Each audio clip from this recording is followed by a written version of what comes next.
Estava quase. Greetings and welcome to another Deckard Games YouTube thing. I was going through my game collection and started to notice that I own a few games that not everybody likes. Some games that have a bad reputation, but some of those games I do enjoy. So I decided to pick 5 of those games that most people don't like, but I do, and share with you, and explain the reasons why I like them. And so maybe, just maybe, I can convince you that those games deserve another chance. So let's take a quick look.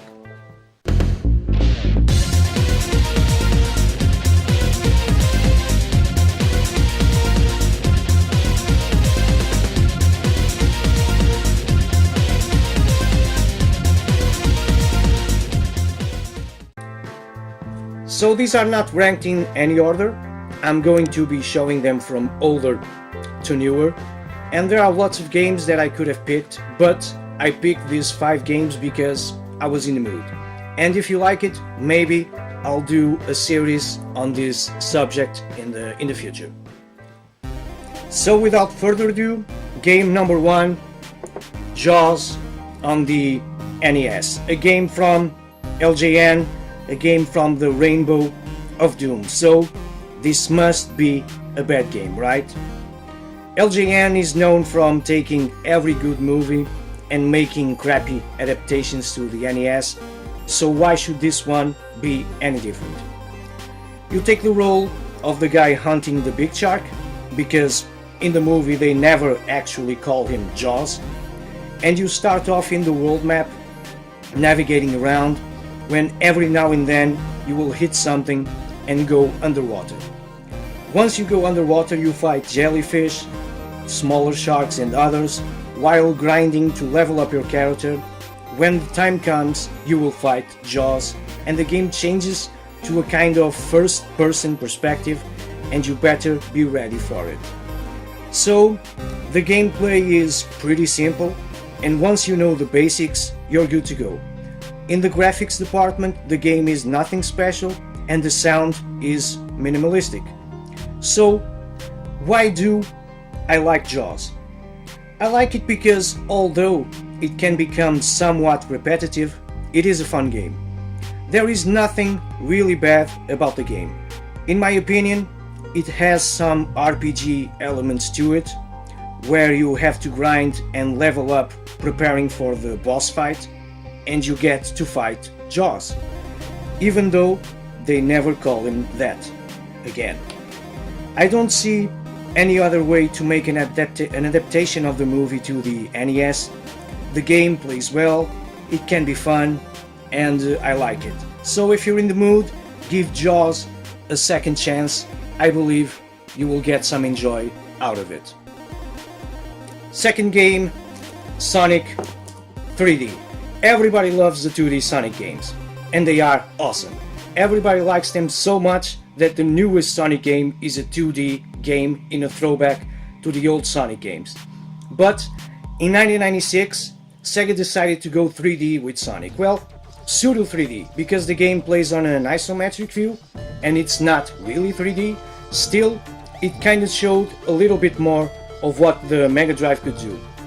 Although the game got some good reviews when it was launched, it wasn't received by the public as well as the reviews told us, and currently stands on Metacritic with a score of 6.6.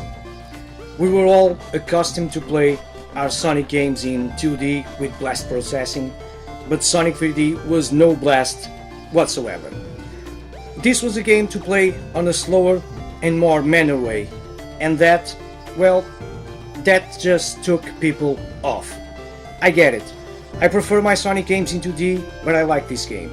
Seeing Sonic going 360 back in the day was just awesome, and dang it, I like the more slow pace of this game. I think the level designs are cool, the sound is okay, and the music, well, the music is nowhere near the quality of other Sonic games. Still, I believe Sonic 3D is a cool game and had the guts of trying something different with the series during the Mega Drive era. So give Sonic 3D a chance, I believe you will enjoy it. Game number 3, Killer Instinct on the Super Nintendo. In 1995, the Super Nintendo got Killer Instinct, and I remember back in the day when the game came out, of everybody talking about the game as another Mortal Kombat clone. And I'm not saying it isn't, but I believe the game got a bad reputation from being tagged as a clone and currently stands with a 5.6 Metacritic score. So it's your typical fighting game where you choose your fighter and try to defeat everybody else. The game had digitized graphics like Mortal Kombat, a dark atmosphere like Mortal Kombat, fatalities like Mortal Kombat. Okay, I get it, this is a Mortal Kombat clone. Let's not get around it. Although the controls feel a little bit stiff, the game is quite enjoyable. And let's say it's the best Mortal Kombat clone out there. That has to mean something, right? Seriously, if you like fighting games, give Killer Instinct a chance. It's a good game. I believe you will enjoy it as I did. Game number 4, Sonic R on the Sega Saturn. Yes, it's another Sonic game, and let's get one thing straight. I don't love this game, and I get it if you don't like it. I have a hard time with it also.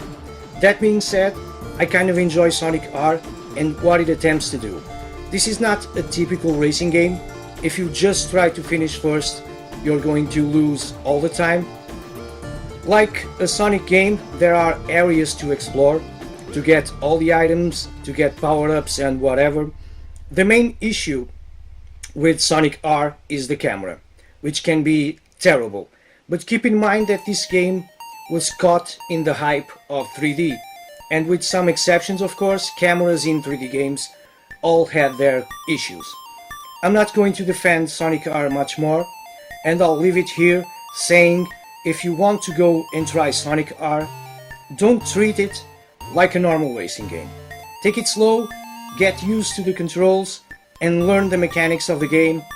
I believe that this way you will get some enjoyment out of it.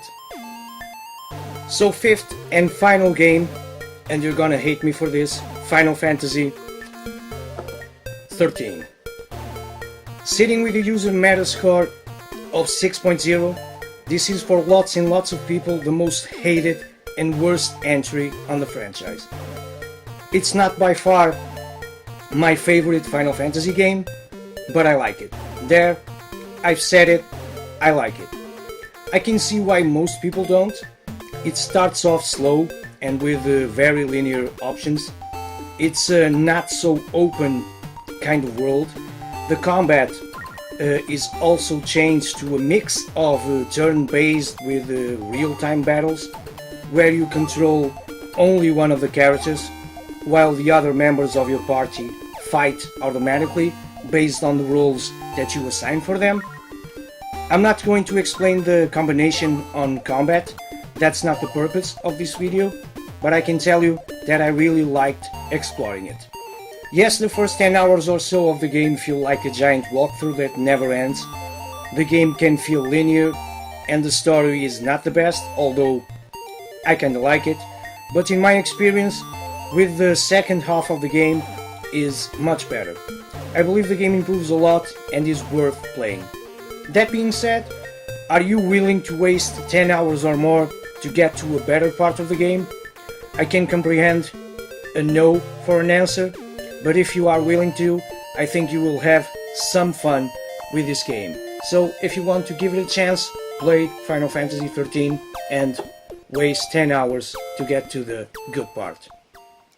And that's it. These were 5 games that I like and most people don't. Let me know in the comment section below what do you think of these games. Also let me know if I should do more in the future. As always, thanks for watching my video.